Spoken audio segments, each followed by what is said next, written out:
Good evening. Welcome to the Murder Mukbang Show. I'm Ashley. And I'm Brittany. And tonight's murder topic is going to be on Fred and Rosemary West. Wah, wah. Yeah, if you haven't heard of them, get ready because we're about to tell you all about their sadistic life and Their house of horrors. Their house of horrors and the torture that they put upon women. We were going to be doing fish and chips tonight because this story takes place in England, but we had some issues with our food place and they closed at 7 o'clock, which it's 8 o'clock now, so couldn't really do that, so we're doing Arby's instead. Sponsored by Arby. No, just kidding. Right? Didn't we already have Arby's sponsor? We did that shake. Yeah, and I also made a delicious dessert, so hopefully it'll kind of save the meal.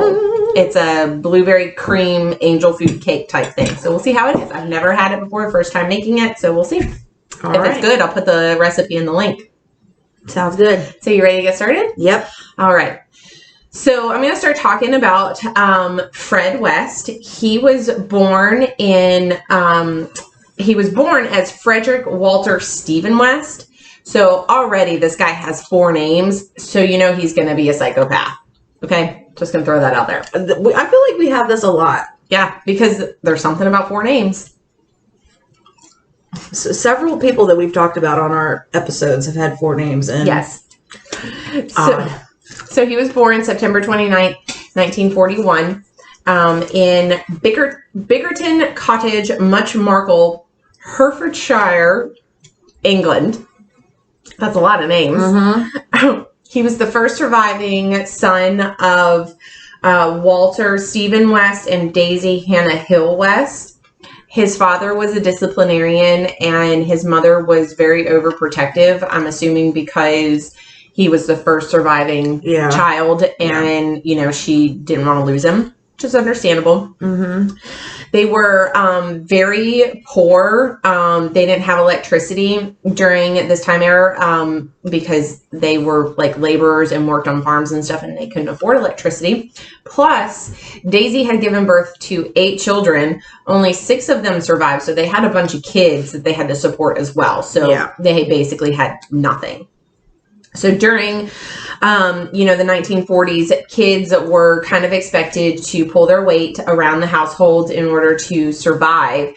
Everybody was given chores that they had to do. So everybody was working at a very young age to help provide for the family. Fred was in school and he actually did not do very well in school, like academically wise. I read that he was pretty good with like woodworking or artsy kind of things, but academics wise, he was not very intelligent. And he actually dropped out of school at the age of 15 and he became a laborer as well on the Moorcourt farm, which is where his father also worked. So now to kind of get into the dark stuff. Fred claims that he was introduced to sex at a very young age of 12 by his mother. And he also said that he engaged in acts of bestiality, which is disgusting and makes me want to throw up in my mouth a little bit because what the fuck? But Fred was also kind of a pathological liar, compulsive liar. And so none of that could actually be confirmed. And his brother Doug had basically dismissed all of his claims of the claims that his dad was raping the sisters and everything, because he said that he never saw that, but we don't know. Maybe Doug just wasn't exposed to it. So an article I read went in a little bit of a detail about the bestiality thing. Ew, did it? Yeah. Oh. His dad apparently showed him how to fuck sheep. Ew, stop it. Stop it. Stop it. We're not talking about that. I didn't say we're going to go into detail about it. I just said that's what animal was. Okay. Well, that's disgusting. Again. Yep. No. So in 1957, around that time, Fred was kind of part of this youth club where him and his brother would go and socialize with other teenagers. And Fred was known for being, for objectifying women and just kind of groping them, fondling them, doing whatever he pleased. He had the mentality of doing whatever he wanted to women as long as he didn't get caught. Yep. And like, I think even his father, it said that his father is the one who taught him that. Do whatever you want. As long as you don't get caught, it's okay. If you want it, take it. Yeah. Which is obviously it's wrong. Obviously. When Fred was 17 years old, he bought a motorcycle. He had saved up enough money that he put aside for a motorcycle because, you know, those were very popular around, you know, when you're a teenage boy. That's what you want. So he bought one. Well, 2 months later, he got into a motorcycle accident. And he was driving down a country road that was filled with potholes, and he ran into a girl who was riding her bicycle in the opposite direction. She was okay. Like, she walked away from the scene with just a couple of scratches. Fred, however, suffered from a head injury, broken arm, and a broken leg. And because of his head injury, he was in a coma for 7 days. And when he woke up, he like had to walk with braces on his legs. I'm assuming it's kind of like a Forrest Gump type brace. That's what I was picturing. I mean, that's just what comes to my mind. I love you, Jenny. And so he never walked right again. Like he walked with a pronounced limp, very distinctive limp. And I'm sorry, our lighting is kind of wacky here, so if the quality of the camera goes out, I apologize for that. So he also suffered from a traumatic brain injury, which of course we've talked about before. Pretty much every psychopath, every serial killer known suffers from some kind of head trauma, has some kind of concussion, and when you're in a coma for 7 days, that's got to do something to you, you know. So, after he woke up from his coma, he was very prone to outbursts of rage and violence.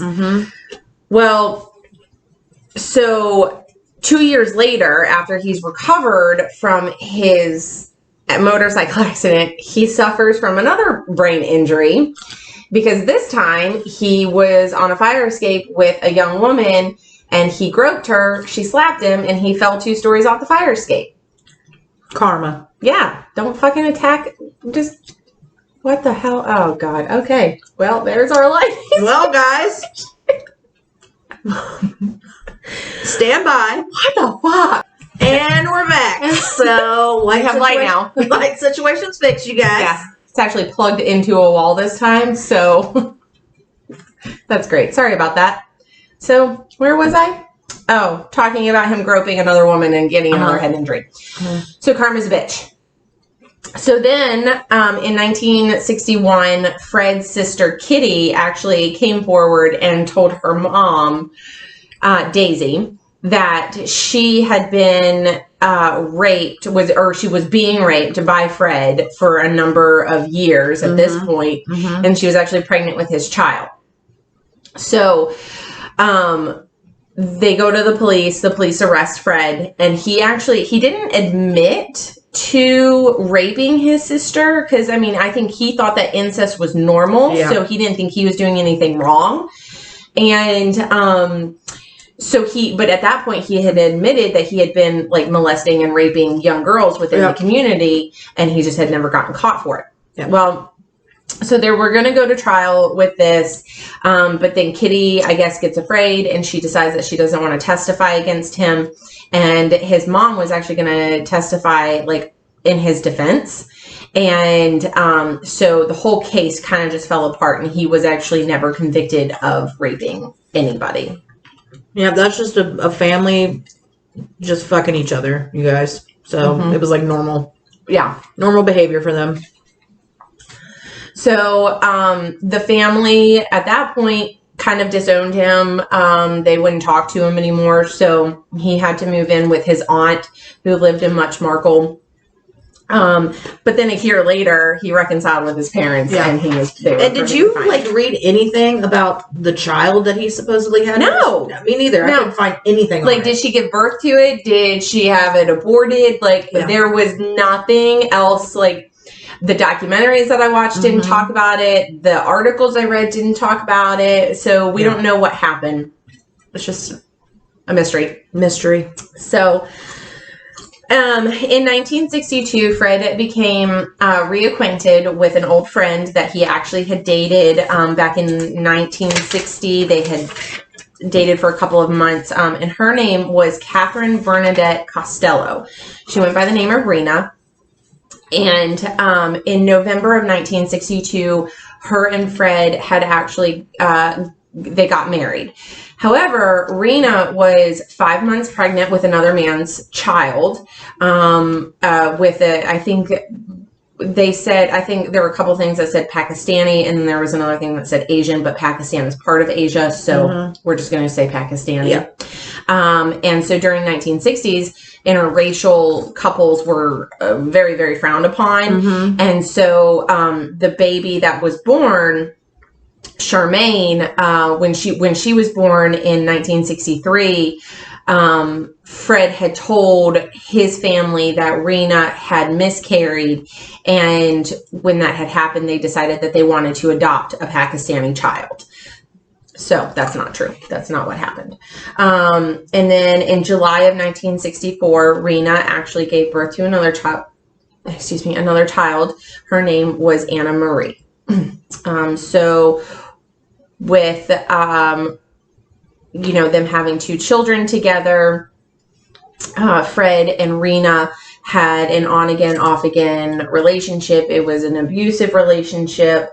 And it was kind of like when Rena and Fred weren't together, sometimes she took the kids, other times she left them with Fred. If Fred didn't have anybody to watch the kid, he took them to social services. And it was kind of just an all over, a very unstable childhood. Yeah. Well, so they actually had two nannies, I guess that you would call them. One of the actual nanny, her name was Isa McNeil. Yeah. And then she had a friend, a 16-year-old friend, Anne McFall, who she had lost her boyfriend, like he had died in some kind of work-related accident, and she was just kind of lost and didn't really have anywhere to go. So she became like part of this family and was living with Fred and Rena and Isa McNeil. So by 1966, Fred was really starting to become controlling and abusive and kind of sadistic with his sexual relations. And he actually encouraged Rena to go into prostitution in order to help pay the bills, which is, I guess you did what you had to do. Yeah. But then this was also around the same time that, he began to like sexually abuse his daughters, and it kind of went downhill from there. So Rena at one point decided that she had enough. She wasn't gonna tolerate it anymore. She was gonna get out of there and she was gonna leave. So on the night that she was prepared to leave, Fred, like she had Isa McNeil and Anne McFall like try and help her to like get out of the house and everything while Fred was at work. Well, Fred was actually tipped off by Anne, and he came home from work early and saw what was going on, and then there was like a fight that ensued, and he was like holding the children while this other guy was hitting him and everything, and then everybody just left. Like Rena just got her shit and left, and he basically told Rena, if I ever see you again, I'm gonna kill you. Yep. Well, that apparently wasn't enough to keep Rena away, because she was worried about the health and welfare of her children. So she would come back and visit frequently, just to make sure that the children were okay. Yeah. And Anne McFall was actually staying with Fred and living with him, and they actually started having a sexual relationship. And Anne McFall tried to persuade Fred into divorcing Rena, but he did not want to get a divorce from her. And he was basically using Anne McFall for sex. And then she got pregnant. And the last time that she was seen alive was in July of 1967. She just vanished completely. And it actually turns out that her remains were not found for another 27 years. When her body was found, she had been decapitated. Her body had been dismembered. Her wrists were wrapped in, or it had like a dressing gown like around them, indicating that she had been restrained before she had been murdered. And so Fred, this contradicts what Fred was saying. He said that he just stabbed her to death. But in all actuality, he went full force on her, decapitated her and brutally murdered her. The skeleton of the unborn child was also found, but it's also said that I think it was presumed that it was cut from the womb. Yeah. So, Anne McFall was actually the first murder victim, but the last one to be found. So that is the story, the early life of Fred West. Now I'm going to move on to pretty much his soulmate, I guess. That's what he called her. The Bonnie to his Clyde. And she is just as much as a psycho as he is, if not more. So Miss Rosemary West was born on November 29th, 1953. Her mother suffered from depression, and back then there was not a lot of information on mental illness. It wasn't a thing. If you were sick, you were sent off to a fucking hospital, and that was the extent of it. Right. And women who had mental illness, we were just hysterical. You know, there was no cure or no help for mental disease. So Rosemary's mother, she actually had to get electroshock therapy for her illnesses that she was having. And she was pregnant with Rosemary at the time. So it is said that some of the mental issues that Rosemary had was because she was, in utero while her mother was being electrocuted. So there's that. Then her father, he actually was a paranoid schizophrenic. So both of her parents, cuckoo for Cocoa Puffs. And bad combination. So Rose's father, he was prone to violence and sexual abuse. He actually started sexually abusing Rose at a very young age. And so often that she started to accept it, and she thought it was a normal thing. This is what fathers do. Yeah, this is what fathers do. He even told her that, and Fred mentioned that to, their children. This is the relationship between a father and a daughter. This is what's supposed to happen. So, the sexual relationship between Rosemary and her father continued throughout her entire life. Even after Rose and Fred got together and got married, he would still come over and have sex with her while Fred and the kids were in the next room. She's like, all right, I'm gonna go bang one out with my dad. BRB. That made me nauseous. Just saying that made me nauseous. Yeah. And the bestiality part didn't. Well, yeah, but I gotcha. Whatever. So Fred considered Rose to be his soulmate. I guess he had been in relationships before, but because of the trauma that he and Rosemary shared from their childhood, it bonded them together like no other relationship that he had ever had. They had an understanding on a sick, sadistic level. Darkness bonds people sometimes, you guys, and Yep. Okay.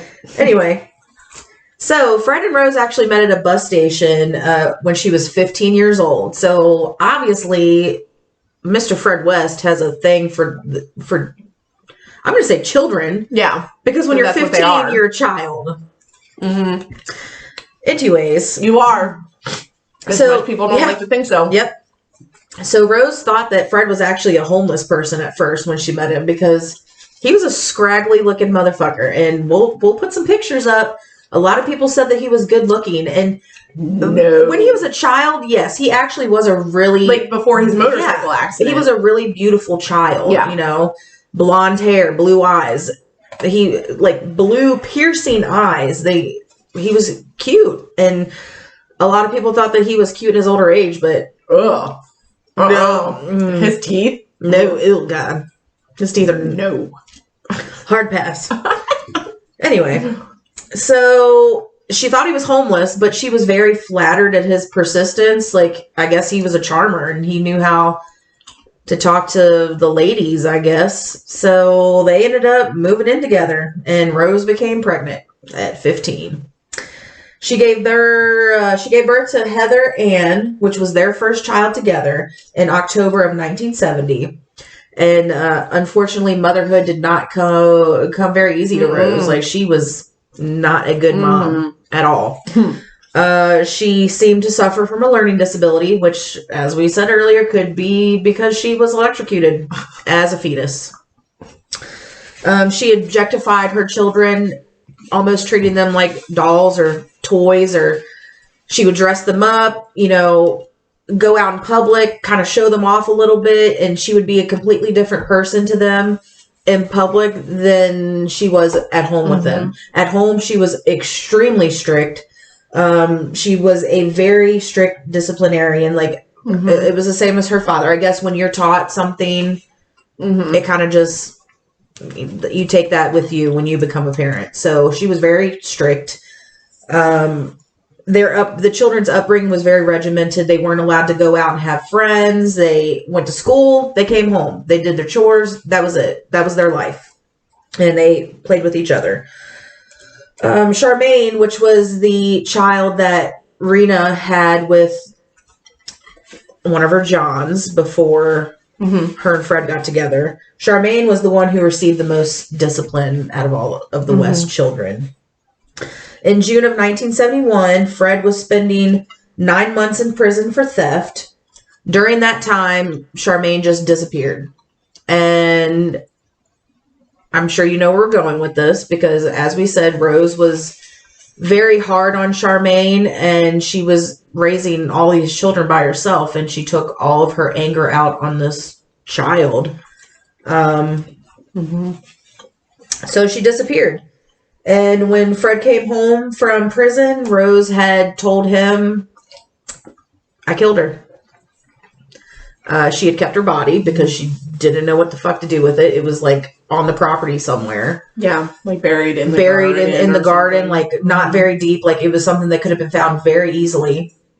So at that point, Fred told Rose, he was like, okay, well, you killed Charmaine, and I'm just going to let you know that I killed Ann McFall. It was almost like it was a pact that they had made. Like, I'm not going to turn you in if you don't turn me in, and here's what I did. It's something that bonded them even more than they were already bonded. You know, they shared a kill. Yeah.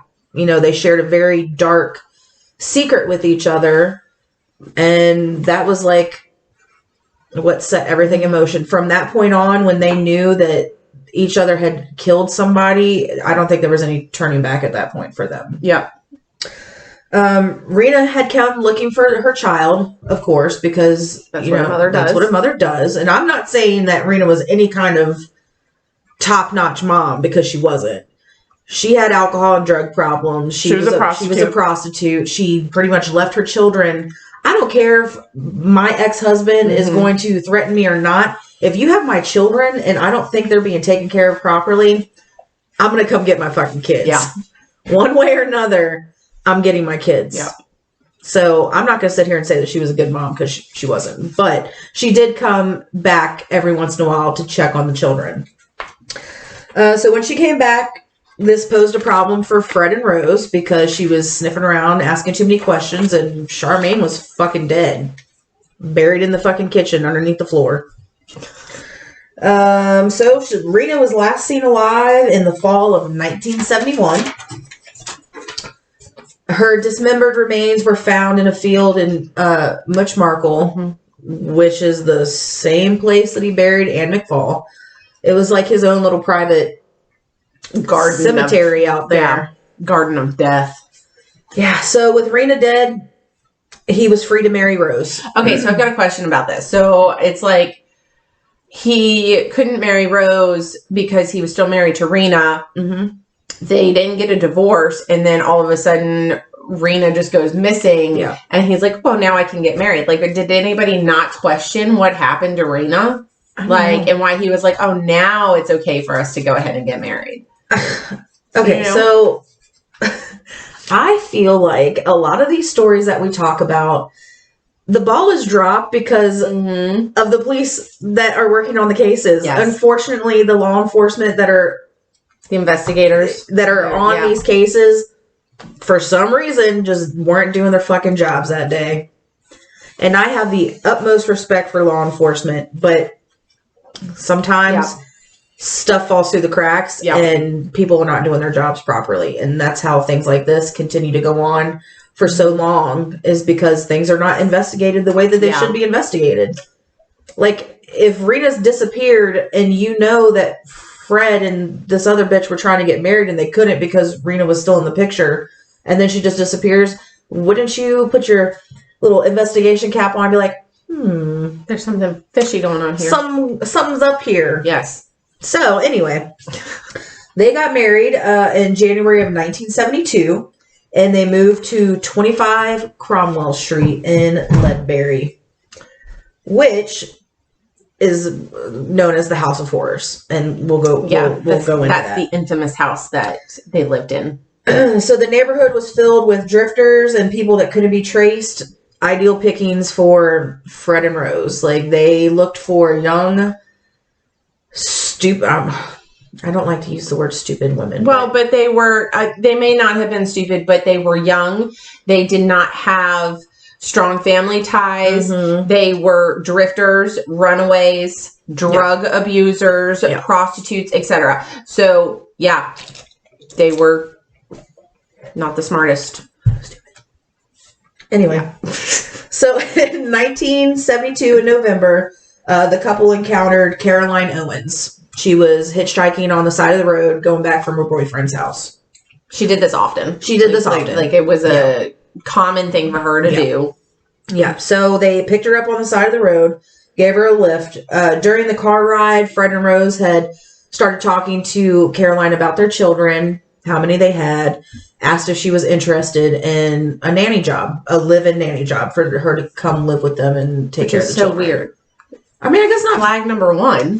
I think back then it was normal to have like live-in nannies. Well, yeah, no, I understand that. That's fine. But you just picked up this kid on the side of the road and you're like, hey, do you want to come be our live-in nanny? Yeah. And the fact that she was like, heck yeah, that's what I want to do. Like, no. Yep. That's a red flag. Yeah. Well, I said stupid. I am. Yeah, you're right. You're right. So Caroline eagerly... She's still alive, so I know. She doesn't see this. Okay. I'm sorry, Caroline. So Caroline eagerly accepted and decided to live with the West family. Within a week of being there, shit started to go downhill, you guys. Like, Fred and Rose started to show their true colors and how sadistic and sexually driven this couple was. Fred started talking about their daughter, Anna Marie, and told Caroline that she had lost her virginity when she was 8 years old. And how does this happen? Like, he had accidentally let it slip that she had lost her virginity. Yeah. And then when Caroline is questioning it, he's like, oh, she fell off her bicycle, or the seat of her bicycle fell off and it penetrated her. I think red flag number 2. I think that was kind of like a way to vet her, to like see like what she would be to see what she would be okay with. Yes. Obviously she was not okay with that.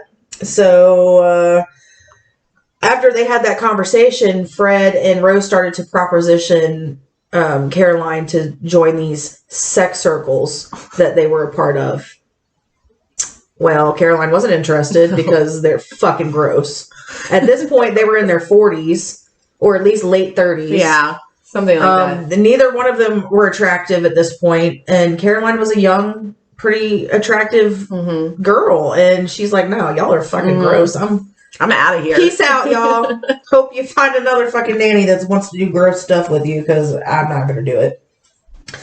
So she left, and then a couple months later, Caroline was hitchhiking again because, like we said, that's something that she does often. But after getting picked up by a weird couple like that, I think I would start to question my choices on hitchhiking.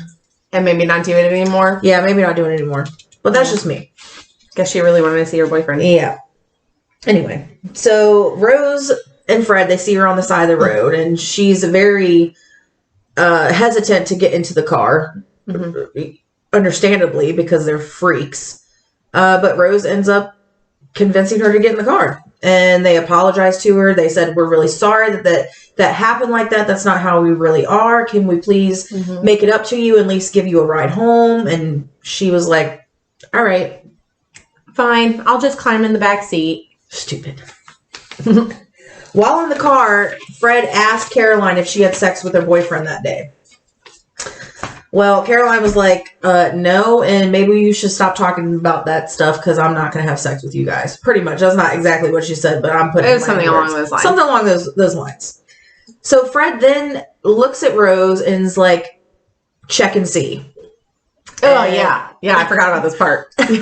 So Rose gets into the back of the car with Caroline and sticks her hands in her pants to see if she's had sex that day. I don't know how you could tell that by just touching somebody. Do you understand this? Yes, I understand this. I was just about to say. Oh, God. Okay, moving on. All right, moving on, apparently.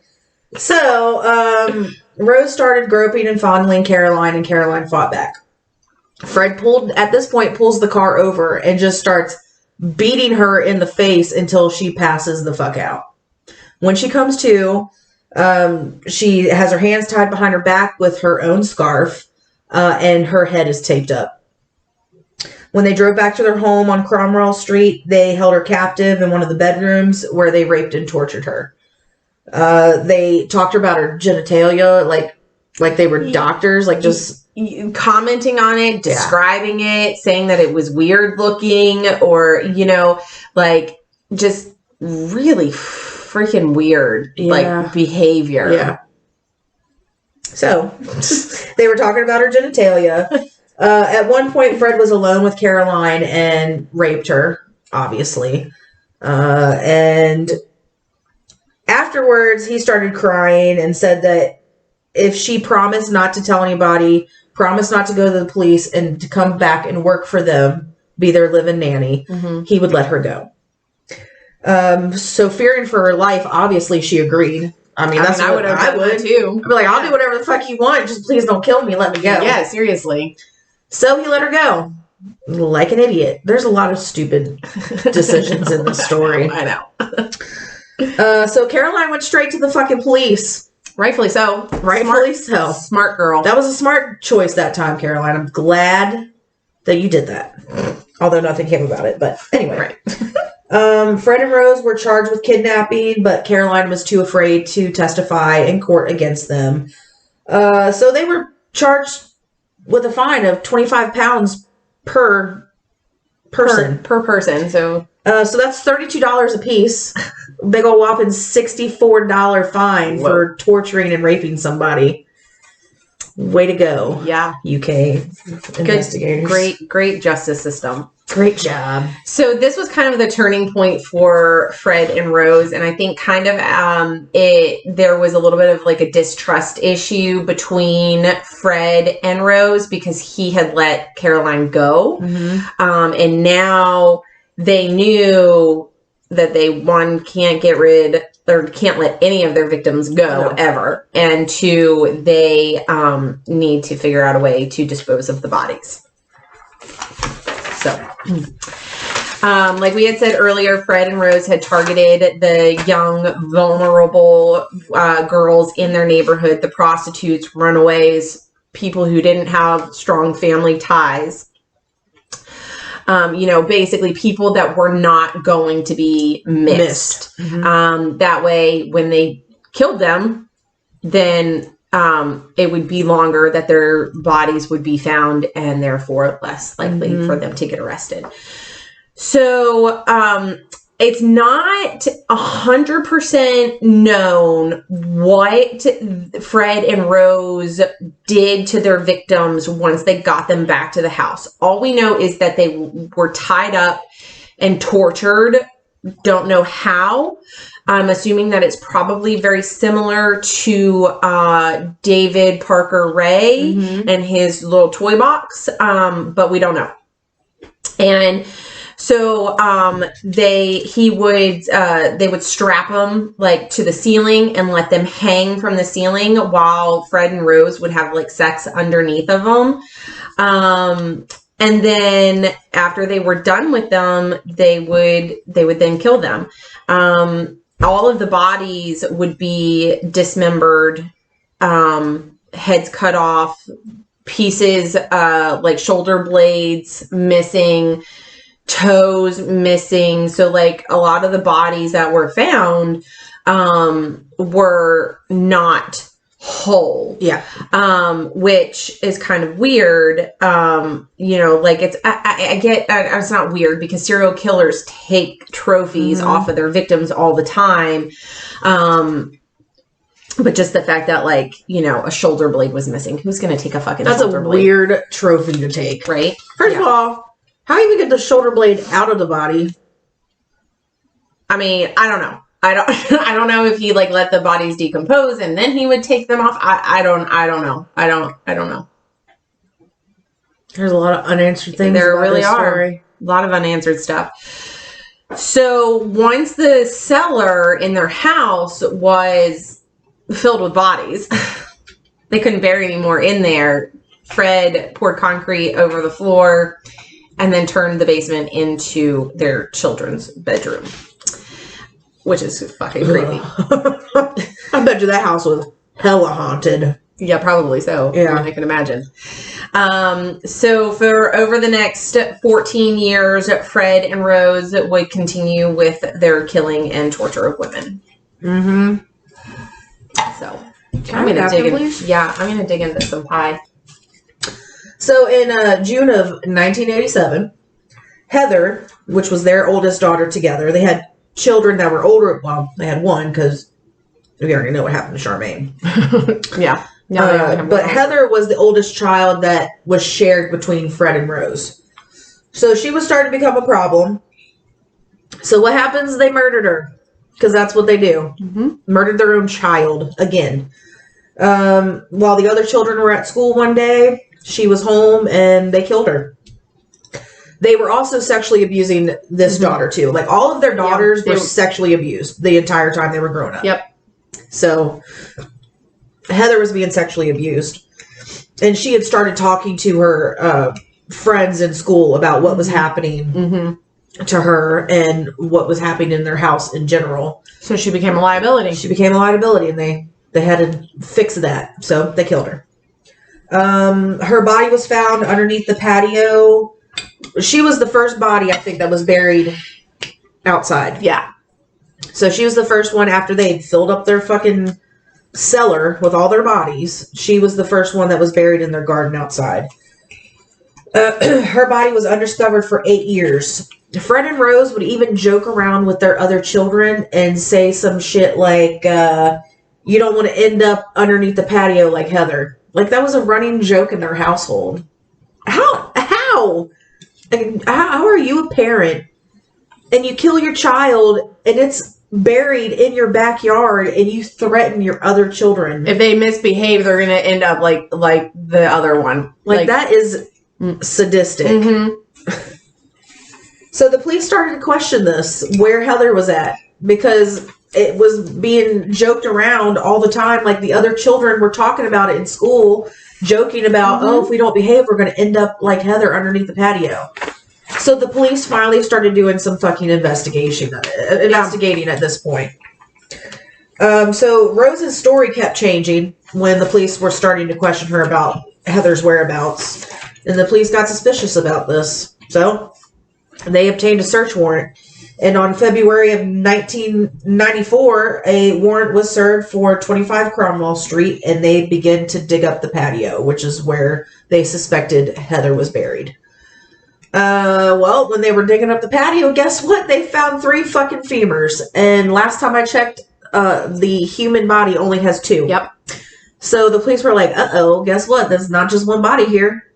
There's obviously more. So they dug up the entire fucking yard. So do you think that the police were going into the property to look for, to find Heather, and then this was an incidental finding? Yeah. Like they were not prepared to find multiple bodies. I don't think they were prepared to find multiple bodies. That's kind of what I got. They never really actually came out and said that they were only going to look for Heather. Yeah. I mean, at least in the documentaries that I watched, they did. So I don't think they were expecting to find other bodies there, honestly. Okay.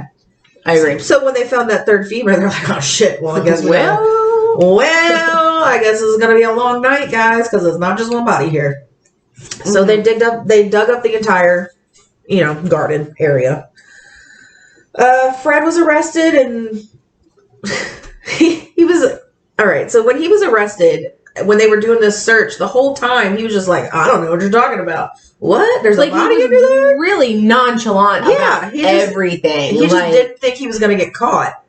And it wasn't even a big deal that they were digging up these bodies. He was just like, okay, well, I guess I'm going to go home now. Yep.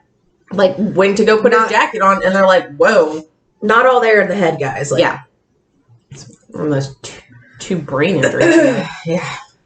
So he was incarcerated and never admitted about the 6 bodies that were in the house. At this point, they hadn't started searching in the house yet. This was just the garden. They dug up 3 bodies in the garden, and they were like, "All right, well, this is it." So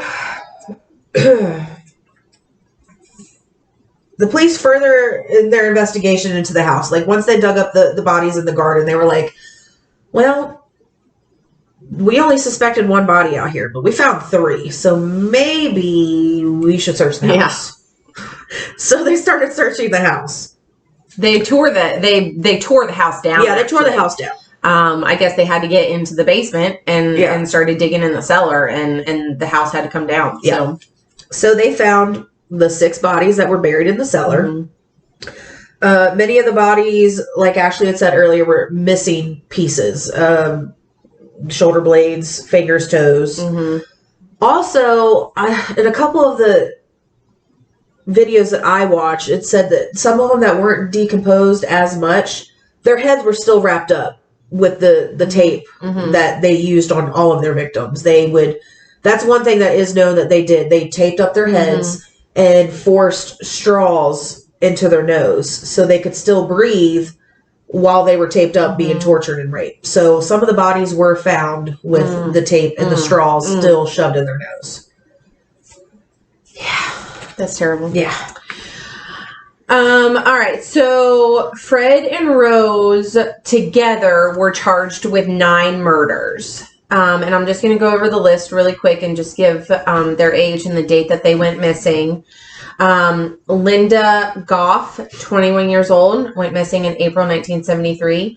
Lucy Partington, 21 years old, missing January 1974. Juanita Mott, 18 years old, missing in April 1975. Shirley Hubbard, 15 years old, missing November 1974.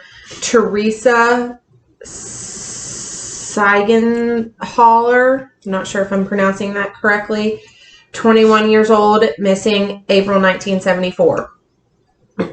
Allison Chambers, 16-year-old, missing August 1978. Shirley Robinson, 18 years old, missing May 1978. And then I think I made a typo here. But then I wrote down Heather West. And then Fred was actually charged with 3 additional murders.